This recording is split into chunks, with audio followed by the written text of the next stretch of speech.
Vital. Vital advice for your everyday life.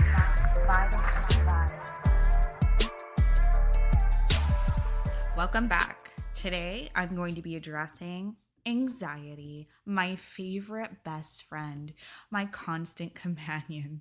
Yes, I have an anxiety disorder. So, this episode, I'm focusing on a specific therapeutic practice that I have been using since the year 2020 that I personally feel like it's very beneficial, whether or not you are a person that believes in the woo-woo spiritual side of it or not, because I approached it originally not from a spiritual side. It eventually developed into something that I have a very deep belief in, but I want to be very transparent here. This is not just me who are using these cards. There are several therapists across the world who are now using tarot and oracle cards in their therapeutic practices to help individuals who have a hard time either voicing their emotions, understanding their emotions, or staying grounded during certain heightened emotions to better guide them into a process because of many reasons that we're going to get into. So, not just me, many people use these. In fact, my best friend, Dallas, who I've had on this podcast before, has in previous sessions with therapists, she has drawn an oracle card that I believe was from an animal deck that represented the emotions that were going into that specific session, like the emotions she was walking in with for that session or the emotions she wanted to bring into that session. So like there are many different ways that therapists are using these cards. I am going to try to demonstrate for you today ways that you can do this without needing a therapist in the room to do it. I highly recommend therapy in general. You should be going and getting help and seeking out professional help, but this is something that you can do when your anxiety is heightened and you need answers, or you need a moment of grounding, or you need something to hold on to, or a new idea on how to approach things. Whatever it is, I'm going to show you how oracle cards can demonstrate a new way of approaching certain anxious feelings and a new way of resolving them, essentially. There are several things we need to address in this episode, but I want to start out kind of giving you a definition of what an oracle card is. If you are not familiar, oracle cards are not tarot cards. Tarot cards are a set story. They have certain cards that have to be in every deck. There's numerology, there's the minor arcana, there's certain characters, and they all have to be in a deck for it to be a tarot deck. It is defined and it is a set number of cards in each deck. Now, those cards can be varied by imagery that is on the card, sure. Like you can have a Mickey Mouse tarot card and you can have like I don't know, botanical tarot deck card where the fool kept be represented by a certain flower, but there's always a fool card. There's always a Six of Pentacles. There's always going to be the death card. Like in every tarot deck, it's all in there. With oracle cards specifically, there's no set number. There's no set wording that needs to be used in the deck for it to be an oracle deck. I have 3 different decks in front of me, and each deck of oracle cards were composed by an artist and with the aid of someone who's writing the theme of that deck of what they wanted to bring forward spiritually through those cards. And they all have different counts. They all have different meanings. They all have different directions that they're going into them. So these cards, when I show you the spread that I'm going to be doing, the polling of the cards that I'm going to demonstrate for anxiety, they're going to have different themes, but they're going to all bring a grounding sensation. I'm going to demonstrate how that works. So with oracle cards, you can select a deck that has only imagery, or a deck that has images and sentences, or images, numerology, and a single word. There's so many different varieties. And what makes them special for me and why I continue to use oracle over tarot is, first of all, it's very time consuming to learn tarot. You have to learn not only the meanings of all of the cards of the major and minor arcana, and then the numerology of the different aspects of the rest of the cards. There's just so much in there. And then you also have to learn how to read them reversed. Like if you pulled one upside down, there's like an opposite meaning to it. And then overall what that entire reading is meaning through the conversation of those cards. So time consuming, and I don't have the energy to do that, especially when I'm in a very anxious state. So when I started this in 2020, I got a deck of oracle cards that I had already looked on online, and I could see that the imagery and the wording in these cards spoke to me in a way. Like I could understand it in a way that I view the world. So oracle cards in general display a view of the world that speaks to different people. So that not every oracle card is going to work for you. Not every deck of cards is going to be connected to you the first time that you do it. And I think that's for a purpose, because there's so many different varied perspectives in this world, and there's so many different walks of life. Like I've always talked about, like no two people are the same. And so having so many varied decks of oracle cards can help different people with different things. My goodness, my anxiety is actually off the charts today. I have so much anxiety in my body. I've had it for weeks. And unfortunately, when I have unresolved anxious feelings, it starts to manifest like heart attack symptoms. I've gone to the ER several times for anxiety attacks, and it's not fun. Hi, Grimmy. You're so cute. So I try to, you guys hear her purring. She's so cute. You're so adorable, Grim. I can't take it. You're so cute. I know, but we gotta be quiet right now. What was I saying? So, when I have anxious feelings and I can't place the trigger, if I know what's triggering me, I know what I can do to kind of like offset it. I can talk myself through it. Like, is this something I can control? Is this something that I can influence? Is this something that I can talk to the person about? Or is this something that I just need to let go?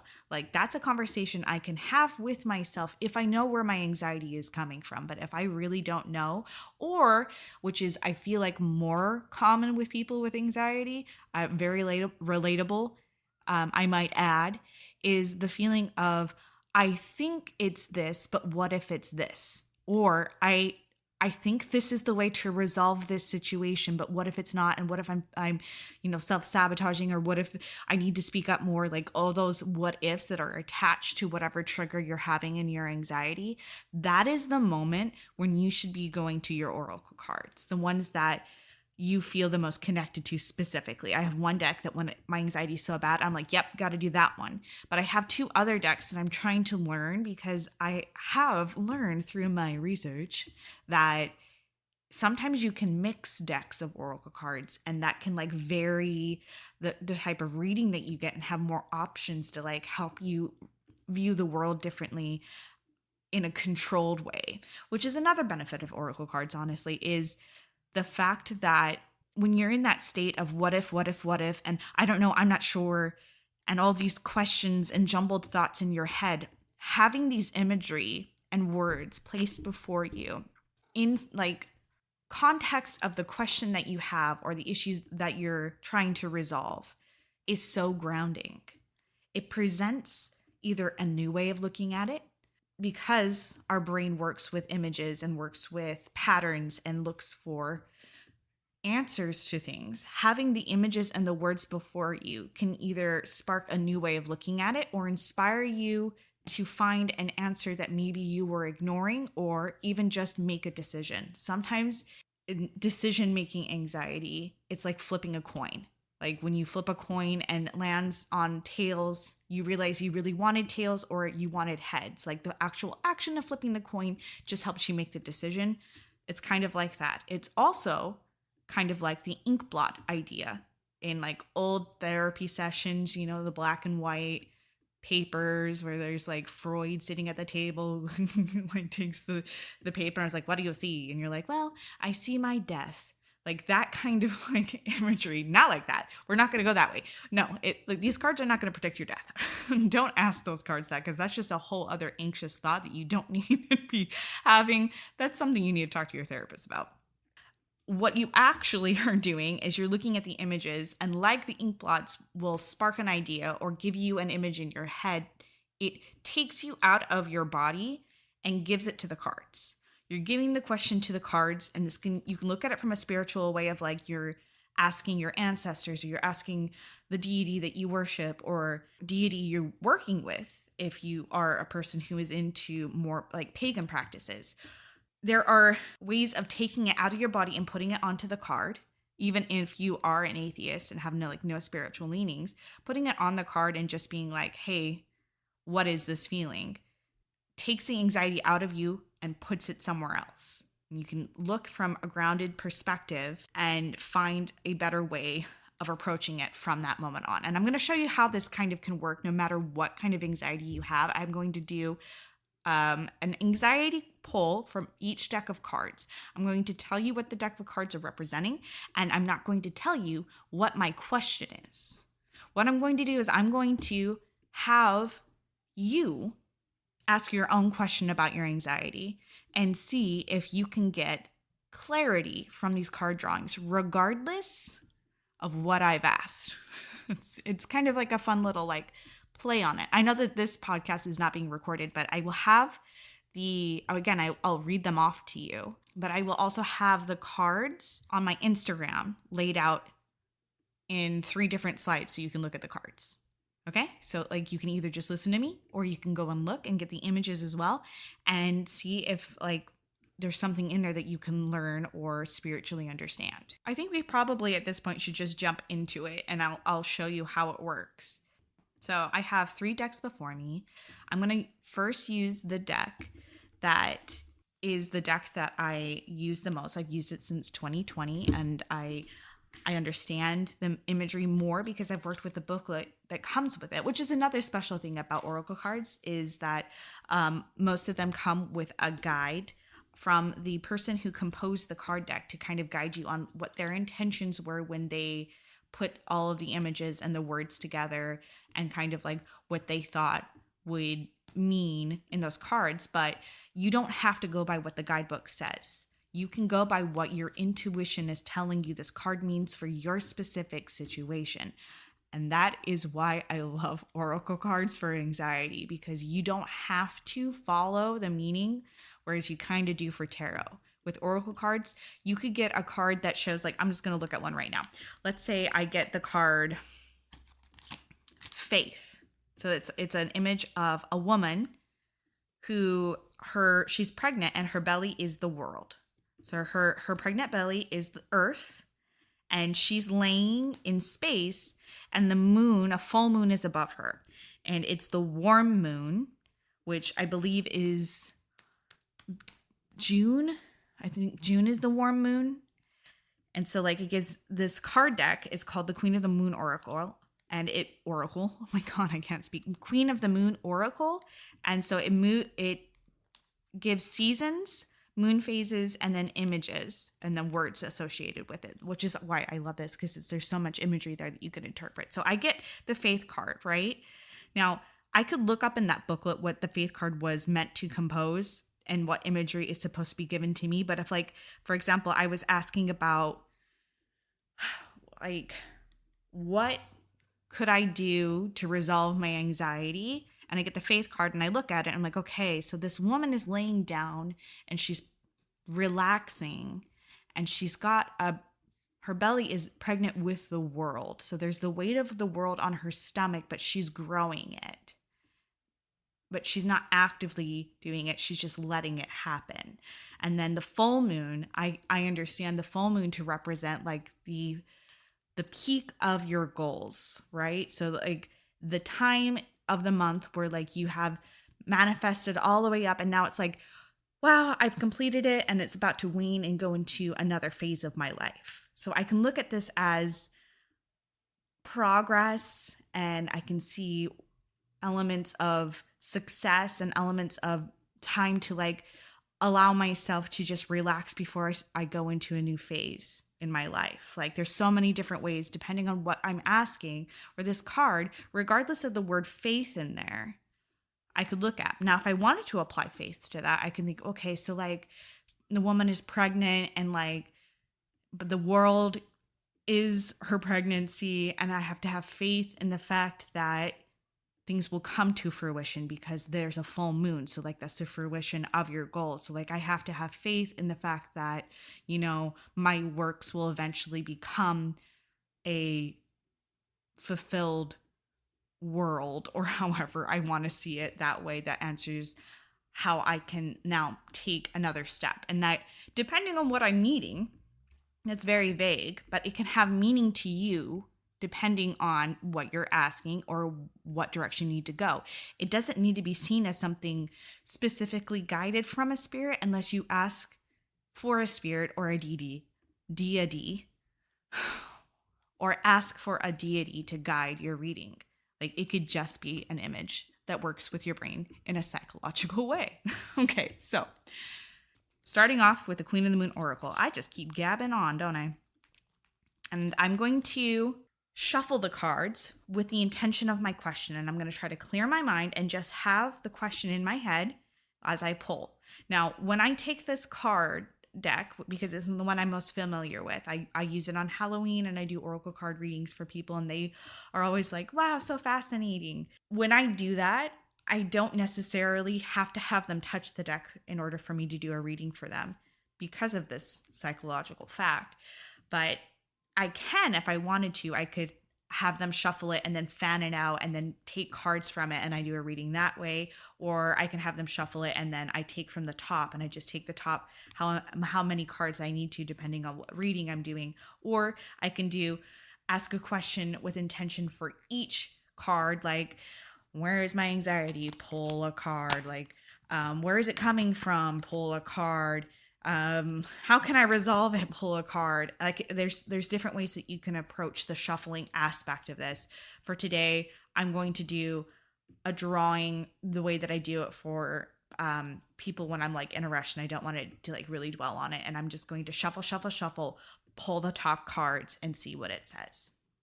Okay, so this is obviously about anxiety.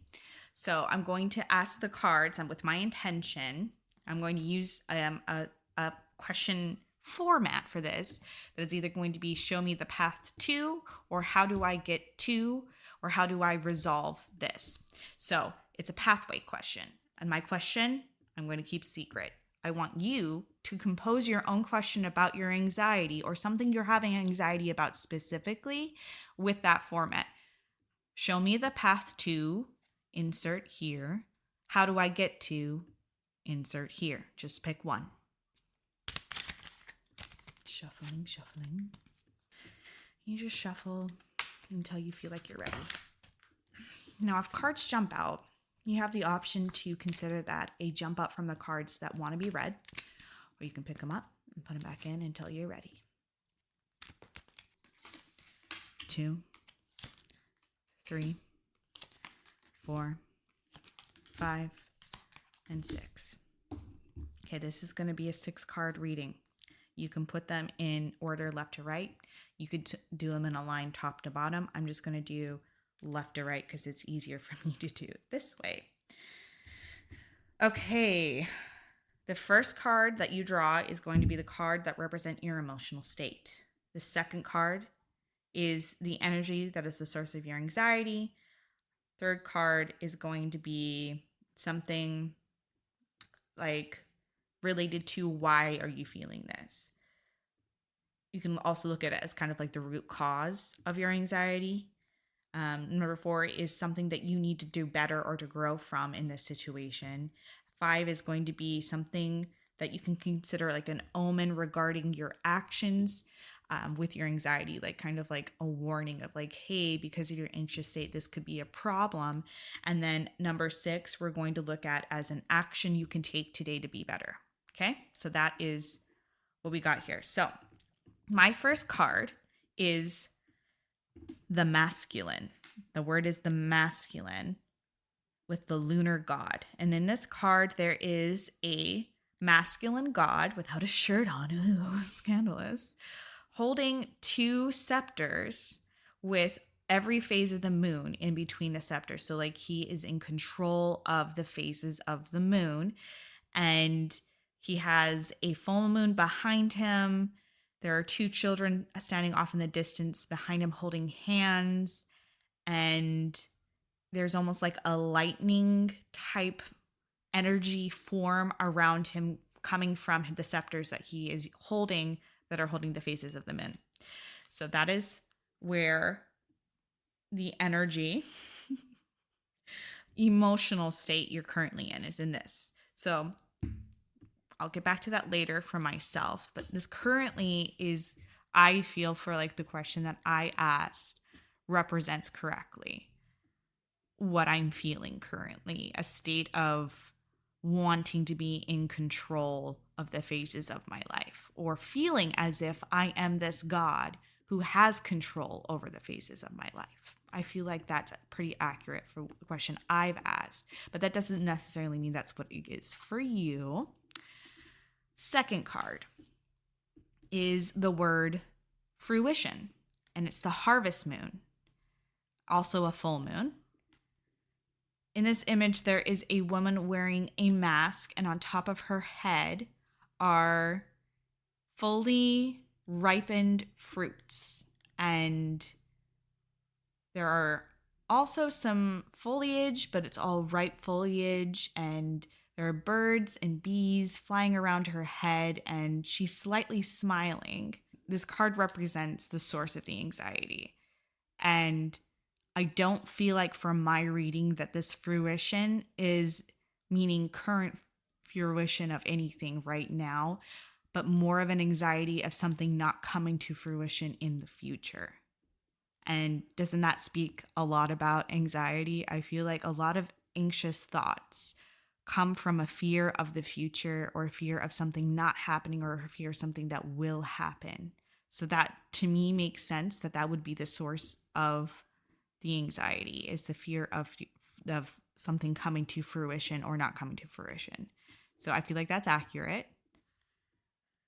Next card. Why am I feeling this so strongly? Actually, this reading is being a little bit more accurate than I was hoping for. I don't need to be completely transparent on my podcast about this. It's actually kind of personal, guys. Okay, anyway, this next card is, why are you feeling this so strongly? So more of an introspective question in this card. And in this card, the word is assessing, and it's a first quarter moon. So in the first quarter of the moon phase, this is when you're actively working towards a goal, right? And the image of this is a hot air balloon hovering over the moon with a woman holding a telescope looking off into space for something, or assessing the situation, right?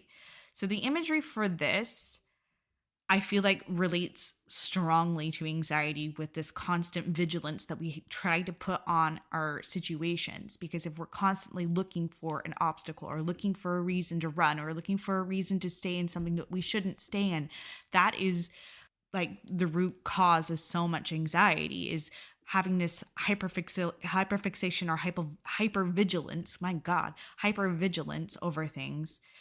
That's going to make you feel way stronger in your anxiety than you would if you just let things go. So I feel like that the whole, why are you feeling this so strongly, in accordance with assessing, is because I have an anxiety disorder and I'm always assessing things. Number 4 is something I need to reflect on, or something I need to learn from this. Oh my God. Not the purity card. Okay. If you can tell, I've actually done many readings with this card, and it's a very honest card, but it also annoys me. Okay, purity in the snow full moon. So in this image, it is, everything is white. It's covered in snow, a hilltop covered in snow. And there's this woman who has a white veil over her eyes where she can't see anything. And in the background, there is a woman who is fully free, and her arms are open, and she's looking up at the snow moon and just being in like a pure state of white. So something that I can learn from this. Now, this might not look clearly to you, as this is the first time you've ever done any oracle cards. Sure, if you've never done it, this might seem very unclear, but because I have used these cards so often, the purity card to me means a lot more about letting go of trying to control a situation and going back to a state of purity of trust, a state of, especially, I do think trust comes a lot in this card because her eyes are covered in the card and she's just letting things be pure, but also going back to a state of innocence where I didn't have so many trust issues or so many things that I felt like I needed to fix. Like going back to that state of like, if I can learn to let go of the assessing feeling, that hypervigilance, and letting go of like the worry of the fruition or trying to be in a state of control with the masculine, this is something that I could really benefit from. So I do think that that is a very honest card. Why you got to read me like that? Okay, fine. Okay. So the next card is a message from your deity if you want, or you can look at it as an omen for something that you need to reflect on. And I'm going to look at this as an omen. And oh my God, I just looked at what the card was. Okay, I really was just trying to use this as a demonstration technique, and it's actually reading me so hard. Okay. So the omen for this reading is the word trust. With the egg moon. I don't know when the egg moon is or if that's even a moon, but that's what it is.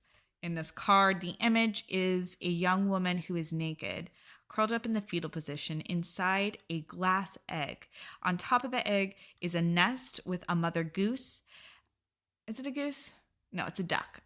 With a mother duck, and next to the mother duck is her male partner overlooking the egg with the woman in the fetal position, and she's just in the grass, and she doesn't look like she feels safe exactly inside her cocoon or inside her glass egg that could be broken at any time, right? That's the feel that you get from this card, at least the feel I get from this card. And so omen, the fragility of trust is what I'm getting from this reading for myself. Like, you need to trust that it's going to be okay.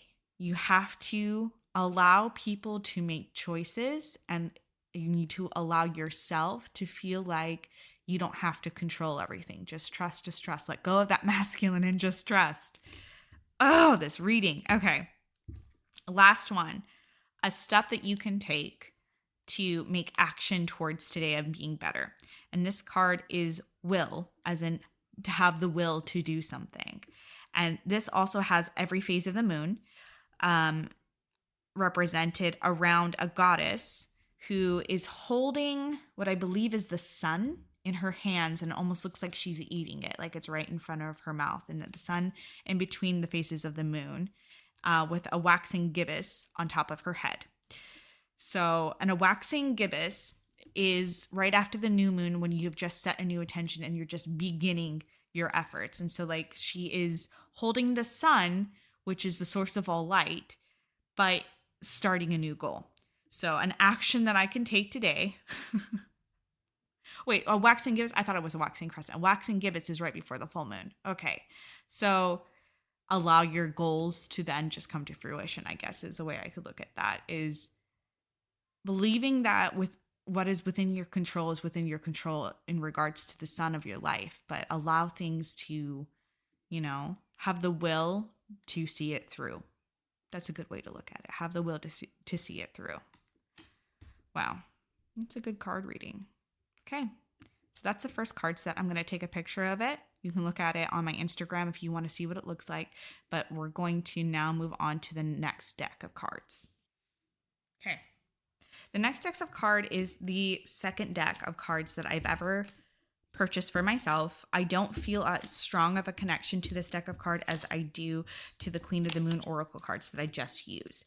So we're going to see if I can ask the exact same question, do the exact same draw, and find out whether or not I can get some sort of grounding and or advice that comes from within myself to guide me on this anxious journey of mine. Okay. So with this, I want you to also ask yourself the exact same question that you asked in the last set. Even if you felt like you got an answer from that reading, still ask. Okay, I'm ready. 1, 2, 3, 4, 5, 6. Okay, again, this deck of cards I don't have as big of an attachment to. I've not studied them as long. And so a lot of this imagery and meaning might not mean much to me from the extent that it did in the other one, but we'll just try it out. Okay, so the first one. This deck of cards is based on crystals.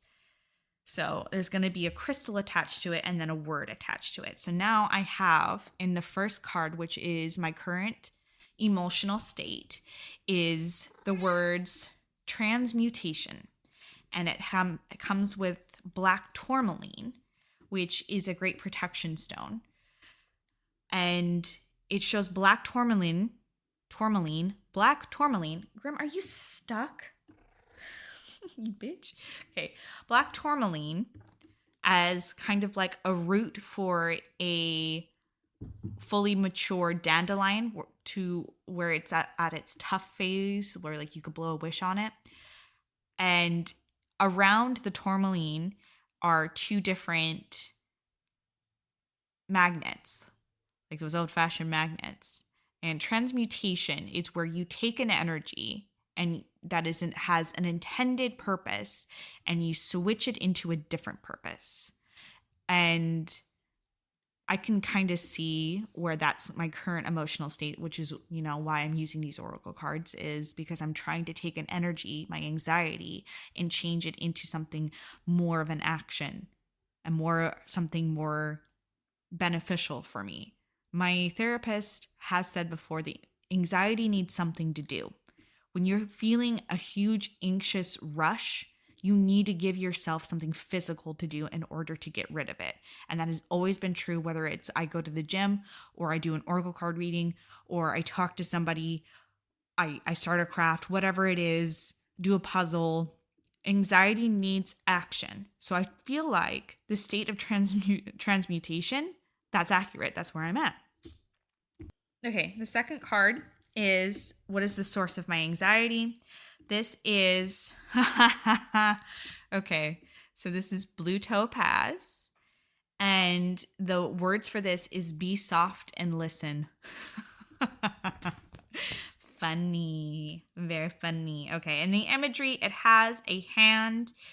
And in the center of the hand is the blue topaz. Around the hand is kind of like a psychedelic like sphere. I don't really know. It's like all different colors and trippy. But above that is an eye, which I can honestly think of kind of represents the evil eye and like trying to like look out and protect. The hand in and of itself kind of looks like it's supposed to be the, what is that called? Is the Hamza. So it kind of looks like the Hamza, but not exactly in the representation. But I think that's what it's trying to represent in this card.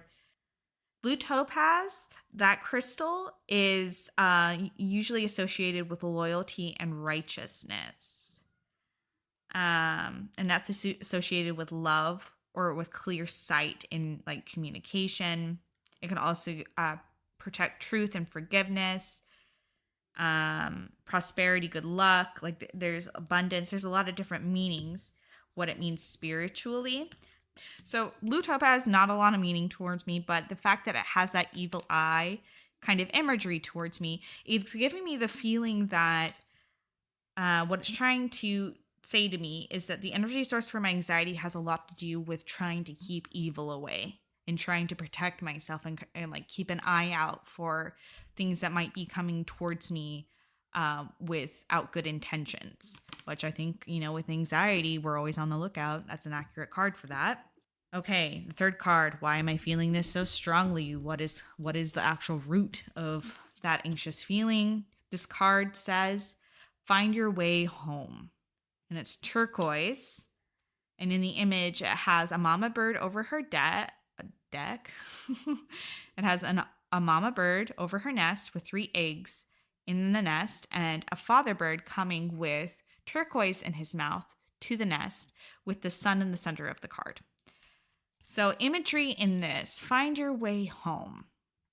I feel like in regards to anxiety, it's this idea of not knowing where I am right now in regards to this question. find your way home. Yeah. A feeling of not feeling secure in where I am right now until I resolve this and like find my way home. Okay, card 4, something I need to reflect on or like what I need to learn from this. Okay, this card says you are the foundation. Well, fuck. The crystal associated with this is howlite. I'm not familiar with that card and I don't feel like looking it up, so I'm just going to go by the imagery in this. And it has roots attached to a teacup saucer. And the teacup inside that saucer is overflowing. And it's rushing over the saucer as well. And the tree inside the cup is healthy and growing around the howlite. And so you are the foundation, meaning you're the roots and like you're overflowing. So something that I could learn from this card is, and at least from my interpretation just by the imagery, without looking at the how you are the foundation, is I'm already overflowing with opportunities. I'm already overflowing with blessings. I'm already in a state of, your cup runneth over kind of idea from this card, that something I can learn from this situation in regards to this particular drawing is not looking outside of what I already have that's amazing and not worrying about it because I already have strong roots. And like, I am the foundation of my life. I am the foundation of everything that I do. Every choice I make comes from my own foundation and my own choices. So I do think that's a good card for this drawing. Interesting. Okay. Next card. Number 5, a message from your ancestors or your deity, or looking at it as an omen. I'm going to look at it like an omen. The omen for this reading is anchor in. Anchor like a sea, like a ship's anchor. And the crystal associated with it is hematite. I don't know hematite either, so we're just going to go by what I know. That's all you can do until you can learn these cards. Hematite. And it has So it has an anchor in the center of a card, but the anchor has 1, 2, 3, 4, 5, 6, 7, 8 different ropes pulling in different directions on that anchor. So this anchor is the anchor of so many different situations, so many different ships, but it's the foundation or like the thing that keeps it all rooted, right? And that anchor has what looks like some sort of rooty, branchy looking plant that is wrapped around the anchor. Interesting. So if I could look at this from the omen for my own anxious situation, is the feeling of myself holding on to so many different things that can be blown around me and outside of my control, but trying to hold on to them. But my anchor in and of itself is wrapped around with something that isn't healthy. It's not like holding like anything down. It's like there's no life to this rooty, branchy looking disgusting thing around my anchor. So if I look at this as kind of like an omen for what's going on, is like, look at your foundation, look at where you're anchored in. Can you hold all of these anxious ships above you with where you're at now? Like it's kind of a deep introspective thought, honestly. I'm going to take that omen with me. Okay, so this next card I hope is a little bit more hopeful. And this is the action you can take now towards benefiting your situation. Okay, and this card says, envision the future. Okay, I think that's a pretty good card. Okay, envision the future. And the stone is precious opal. I love opals. Opals are so pretty. I don't know what they mean spiritually, but I like them. Okay, so in this, yeah, Grimmy, you like opals too? So in this image is what looks kind of like a canoe that is filled with different sizes opals inside of that boat. And under the boat, it's like this crystal clear water. Grim, are you serious right now? She's walking right all over my cards. Oh my God, this cat. Okay. So, oh my God, crystal clear water, and under the boat, it looks like it has a manta ray, a whale shark, a couple other large fish that are just all swimming underneath of it. So, it's a really pretty image, but it doesn't really speak to me personally on something that I can do today. That image doesn't. But the words on this card envision the future. I feel like I can. So in this sense, this card says more to me. It's very light feeling to this card is, like you can't see everything that's below you in the water, but you can imagine it, right? So in this sense, I can imagine my future however I want it to be. I can either imagine it with an anxious mind of it being terrible and filled with wrought with uncertainty and there's so many different things I can't control, or I can see it as a positive thing where there are beautiful things in my future. Okay, take that for what you will. I'm going to take a picture of it. You can kind of stew over whether or not that works for you or if this reading means anything towards your feelings. Okay, cool. We're going to do the last deck of cards. Now, this deck of cards, I'm actually really in love with. I feel like it's the newest card. I don't have a lot of practice with it. I barely touched it. So I definitely feel like I'm not really sure if I can do an accurate reading with this card deck yet because I've not studied it, but it's so beautiful. And you'll see how beautiful it is when you look because like the edges of it are these shimmering red and it's the Gothic oracle. So it's like, it's all like fairies and unicorns and vampires and like these like dark angels imagery in it. And I think it's beautiful. I just don't know if I can get an accurate reading for anxiety from it. So we're going to try and see if even in this deck, if we can get answers, if we're using the psychological tactics of like finding meaning in images and in words and applying it to our situation. Okay, so let's mix it up. Once again, exact same question. Okay, I'm going to pull 1, oh God, 2, 3, 4, 5, 6. Okay, I've actually pulled a couple of these before, and I really liked them last time. Okay, let's just look and do the best we can. These are a little bit less, I feel like, straightforward as the other cards are. So I'm going to try. First card we have, it is a warrior woman in armor with a white dragon perched on her shoulders. And she has her caber, I don't know, like the really, not a caber. Caber is a big piece of like wood. Her really big sword, and she's got it, the tip in the ground, and she's like leaning on it. So she's not like really ready for battle, but she's kind of relaxed. And the word associated with this card is valor. So this is the state that I'm currently in. And I think honestly, yeah, I can associate this, that feeling of like, I have my armor on and I have like this very menacing animal on my shoulder and I'm presenting myself of like, I'm in control, but like, I'm also really protected. Like I'm not in a relaxed state of trust. I think that's valid. Okay, second card is the energy that is taking over my anxiety, right?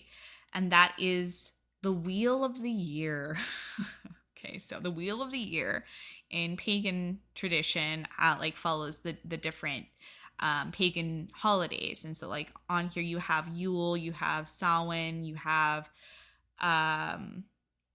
Litha, you have Imbolc, you have Ostera, you have all of the different on there, and they all represent different seasons. So October, like fall and winter, spring, summer. That's all represented on a wheel. And on top of that wheel is a green dragon that's holding on to them in the position over Yule. So like the beginning of the year, depending on how you look at it. So what is the energy source of my anxiety? Yeah, the wheel of time, that feeling of like time goes on. That's an anxious thought in and of itself. But yeah, I think that this dragon over the wheel of time, viewing it in such a negative way, in this like almost like you have no control over it kind of way. Yeah, I can see that being a source of anxiety. Third card, why am I feeling this particular anxious thought so strongly? And this card is Light the Darkness, and it has a witch holding a wand in a staircase, and on her hand that is outstretched dangles a pentagram that is emitting some sort of like mythical light, and she's looking directly at you, and it gives this feeling of like she's in this dark room and the only source of light is coming from her pentagram that she's holding out as a way of lighting. So in this way, I feel like the imagery Light the Darkness is this feeling of like I'm surrounded by darkness and it's unsure, and that anxious thought of like I'm holding my wand just in case, I need to protect myself, I'm trying to find my way. That's what I get from that card. That's it. Yeah, that definitely is kind of why I would feel strongly about like, yeah, I'm not going to reveal what I'm asking here. Okay, this also has to be for you guys. All right, next card. Something that I can learn from this, or something that I can try to grow from this situation, is the card Beyond the Veil. And it has Carpe Diem above the head of a woman who is veiled, holding a skull between her two hands. Okay, this one definitely is a little bit harder for me to get anything out of, but something I can reflect on better. Well, knowing me and my stance on all we have is now and this time, and there's no past and there is no future. All we have is this current moment that we're living in. And I think something I can learn from it is like, you know what's also on this card? It has the yin and yang sign in it. So in the yin is the living woman and the yang is the skull. Is the kind of that juxtaposition between like, live for today, for tomorrow we die, kind of feeling of that carpe diem feeling. So letting go of so many things that I'm trying to control or I'm trying to influence, or like I'm something I'm unsure about, it's just like live for now. Okay.